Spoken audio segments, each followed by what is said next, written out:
Sasa usiniulize swali kama hilo. Ati can the government really help mwananchi?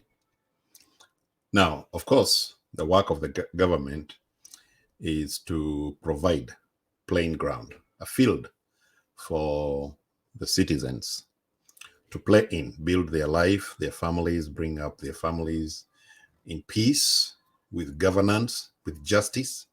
So the government, when we talk about the government, we're talking about the three branches of government in Kenya. We're talking about the judiciary, the executive, and the parliamentary, which is a branch that makes the law. Now, can the government really help people? Of course. That is why we take time to elect people to office. The problem with the democracy, we elect the person who gives us the money most, not the person who is more qualified to get to parliament and make the laws that will govern. And this is not a general statement, because there are some circumstances and areas of jurisdiction or constituencies where people really elect leaders. Unfortunately, a lot of electorate, because of lack and want, they measure you by how much you give.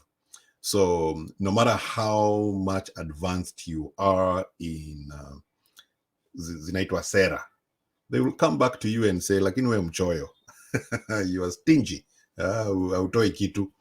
So can the government really help people? So what happens when you vote in somebody who gave you more? The person will be out there looking for themselves. But if you elect a leader will be looking out for you to make sure that the governance, the laws of the land resonate with your needs. They resonate with your wants. They resonate with your existence. If we are talking about balance of power, they will not be looking upon up for themselves. They will seek justice for mwananchi. Mwananchi anataka unga. Mwananchi anataka kupeleka mtoto wake shule. And schools are expensive.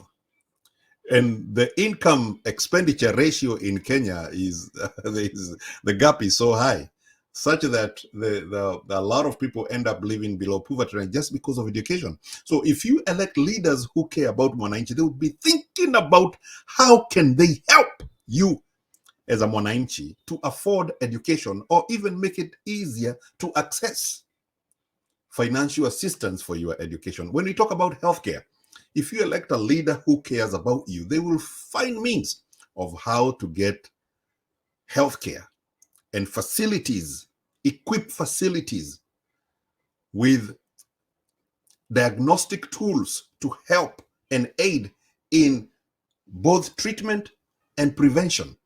When we talk about a leader that thinks about you, is talking about infrastructure, roads, network. If you elect a leader that thinks about themselves, they don't care whether you walk by foot in your matope. They will always be thinking about how can they tarmac an extra mile?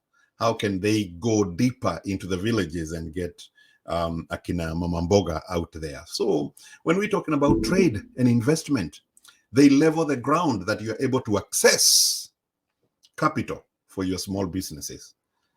Can the government really help mwananchi? That is what government helping mwananchi means. It talks about the arms of the government playing their role to make sure that the mwananchi can afford services and access services with peace and provide security. That is how the government can actually help mwananchi. But all these other questions that we are asking, the government will not just come and give you in a silver plate, but they need to create a level ground where every mwananchi is able to access services.